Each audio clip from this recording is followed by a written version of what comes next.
Hoje a gente vai mergulhar fundo em um tema fascinante: a evolução da gestão de pessoas.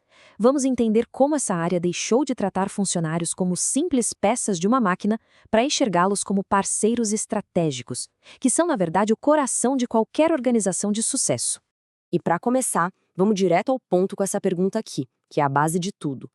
Pessoas são um recurso que a gente usa e descarta, tipo uma matéria-prima, ou são parceiros que a gente precisa desenvolver para todo mundo crescer junto? A resposta para isso, pessoal, muda completamente o jogo. Olha só o nosso caminho de hoje. A gente começa entendendo essa grande virada de chave, depois faz uma viagem no tempo para ver a história da gestão, vamos discutir por que o nome que a gente usa importa, e muito. Daí, a gente vê como tudo isso funciona na prática e, para fechar, vamos entender por que, no fim das contas, as pessoas são a maior vantagem competitiva que uma empresa pode ter. Então vamos lá. Nossa primeira parada é para entender essa mudança de mentalidade que foi uma verdadeira revolução no mundo corporativo. Pois é. O que antes era visto só como uma área administrativa, sabe? Aquela coisa de cuidar de papelada e controlar ponto, hoje é um pilar estratégico. É fundamental para a inovação, para o crescimento, para qualquer empresa que queira ser relevante de verdade.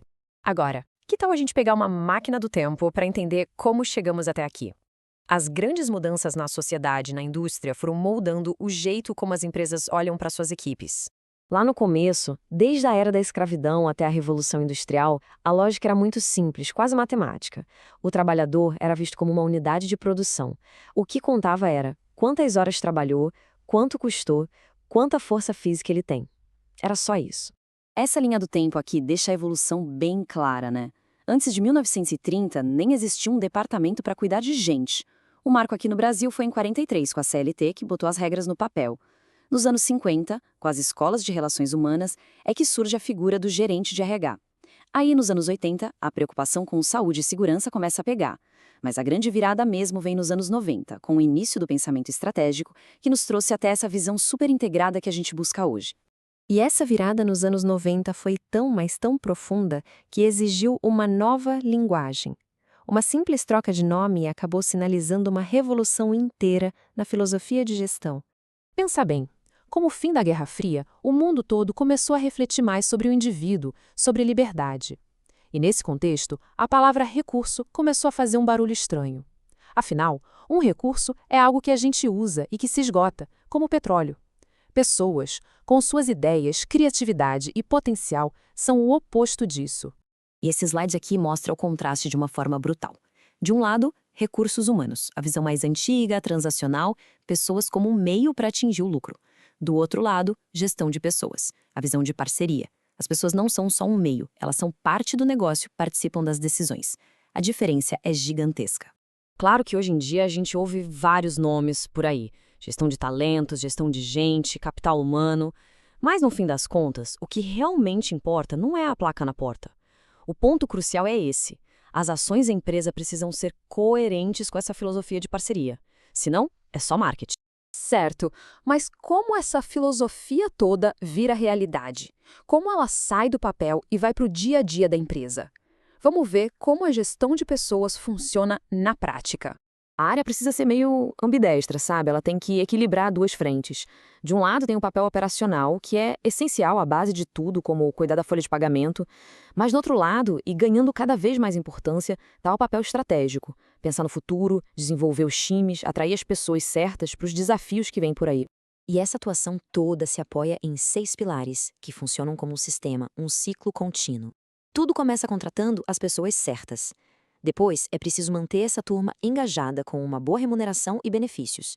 Em seguida, vem a preparação com treinamento e desenvolvimento. Aí entra o reconhecimento, com planos de carreira claros. A avaliação de desempenho ajuda a alinhar tudo. E fechando o ciclo, a proteção, que garante um ambiente de trabalho seguro e saudável. E com tudo isso, a gente chega ao grande objetivo dessa evolução toda: entender como uma gestão de pessoas bem feita é simplesmente a maior vantagem competitiva que uma empresa pode ter. Olha, hoje em dia, tecnologia, produto, tudo isso pode ser copiado. Mas a cultura de uma empresa, o talento reunido, o engajamento de um time, isso é único. Por isso, investir em pessoas deixou de ser visto como um custo. É o principal investimento para garantir crescimento e inovação. E para a gente entender como isso se organiza na prática, o modelo de Uhrig, que é um clássico da área, é perfeito. Ele mostra os diferentes papéis que a gestão de pessoas precisa desempenhar para construir uma empresa realmente competitiva. Vamos dar uma olhada? Primeiro, vamos olhar o eixo horizontal. Ele mostra um movimento. A gente sai de um foco em processos, na infraestrutura e caminha para um foco em pessoas, na contribuição que elas podem dar. Agora, o eixo vertical. Aqui a gente sobe. Sobe da preocupação com o dia a dia, com o operacional, para um foco no futuro, na estratégia de longo prazo. E aqui está o pulo do gato. Quando a gente junta o foco em pessoas com foco no futuro, a gente chega no quadrante mais poderoso de todos, a administração da transformação e mudança. É aqui que as pessoas deixam de ser só executoras de tarefas para se tornarem as verdadeiras arquitetas do futuro da empresa. É aqui que a mágica acontece. E para fechar, fica aqui essa reflexão. Pensem aí no ambiente de trabalho de cada um. O futuro é algo planejado com as pessoas, com a participação delas, ou é algo planejado através delas, como se fossem apenas ferramentas? A diferença entre um com e um através diz absolutamente tudo sobre o nível de maturidade da gestão de uma empresa.